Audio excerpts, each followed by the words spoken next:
Bismillahirrahmanirrahim. Assalamualaikum warahmatullahi ta'ala wabarakatuh.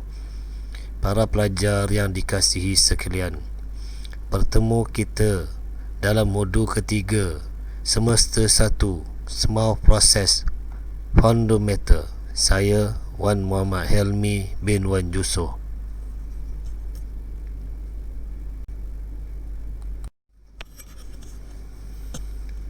LA1. Identify and select various types of welding material and consumable.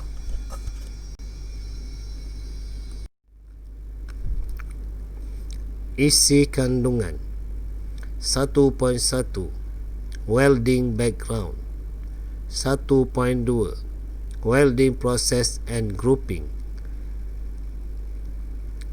1.3 Welding method of application.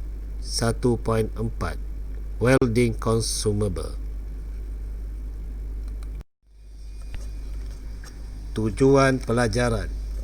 Para pelajar mesti boleh: pertama, terangkan kepentingan kimpalan. Kedua, terangkan industri kimpalan. Ketiga, terangkan kerja-kerja kimpalan. Keempat, jelaskan jenis sambungan. Kelima, jelaskan kedudukan mengimpal. Para pelajar yang dikasihi sekalian, kepentingan kimpalan. Kerja arka biasanya sesuai untuk kerja fabrikasi logam seperti pembinaan kapal terbang, pembinaan dandang, pembinaan jambatan dan lain-lain.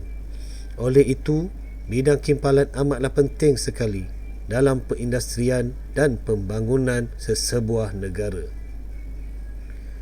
Bidang kimpalan menjurus kepada semua industri, antaranya industri perkilangan, industri perkapalan, industri pembangunan dan industri otomotif.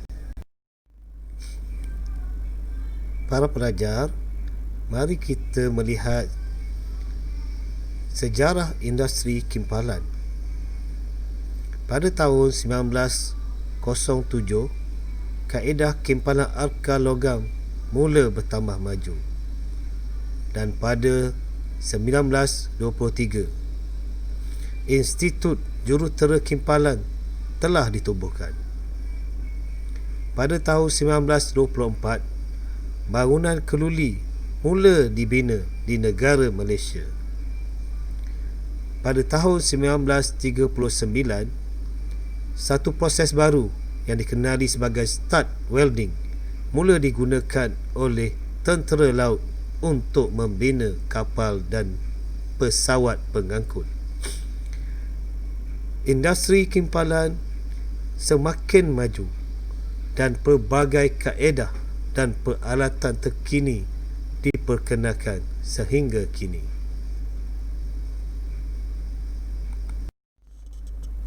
Para pelajar, dalam slide menunjukkan kerja-kerja kimpalan, iaitu persediaan sudut sambungan.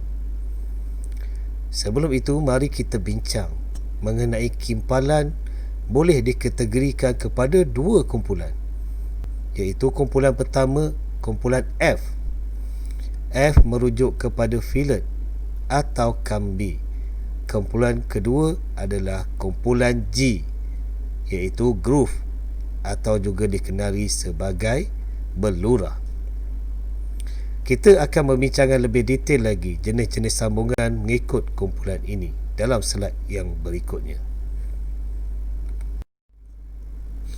Para pelajar, mari kita bincang dengan lebih teliti, iaitu sambungan bagi kumpulan F, iaitu fillet atau juga dikenali sebagai kambi. Asasnya terdapat ada 4 jenis sambungan, iaitu yang pertama dikenali sebagai T-joint, yang kedua dikenali sebagai lap joint ataupun bertindih, ketiga dikategorikan sebagai corner joint atau dikenali sebagai perpenjuru, dan keempat adalah ace joint atau dikenali sebagai berbibir. Para pelajar yang dikasihi sekalian, mari kita membincangkan jenis sambungan bagi kumpulan G. Terdapat 8 jenis sambungan dalam kumpulan ini. Pertama, single V butt joint. Kedua, double V butt joint. Ketiga, single bevel butt joint. Yang keempat, double bevel butt joint. Yang kelima, single J butt joint. Yang keenam, double J butt joint. Yang ketujuh, single U butt joint. Yang ke-8, double U butt joint.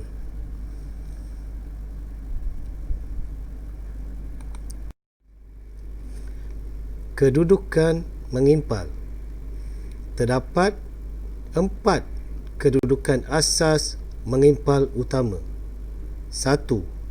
Kedudukan rata atau bawah. 2. Kedudukan mengufuk atau melintang. Ketiga, kedudukan tegak. Keempat, kedudukan atas kepala. Pelajar yang dikasihi sekalian, mari kita lihat hubung kait antara jenis sambungan dengan kedudukan mengimpal. Dalam slide ini menunjukkan jenis sambungan kumpulan F, iaitu fillet. Mari kita lihat yang pertama, 1F. 1 merujuk kepada kedudukan mengimpal rata dan bawah. F adalah kumpulan fillet. Dalam kes ini, sambungan ini dikenali sebagai kambi T. Terdapat 4 kedudukan asas dan begitulah cara kita meletak projek sebelum ianya dikimpal. 1F, 2F, 3F dan juga 4F. Para pelajar yang dikasihi sekalian, mari kita bincang pula mengenai jenis sambungan bagi kumpulan G, iaitu groove atau berlurah. Dalam gambar raja menunjukkan jenis sambungan single V butt joint. Asasnya juga terdapat 4 jenis kedudukan, iaitu 1G, kedudukan mengimpal pada kedudukan rata atau bawah. 2G, kedudukan mengimpal pada kedudukan melintang. 3G, mengimpal pada kedudukan menegak. Dan 4G, mengimpal pada kedudukan atas kepala. Pelajar, saya berharap pelajar dapat untuk mengingati apa yang telah kita bincangkan pada hari ini. Pelajar, kita telah sampai ke penghujung slide.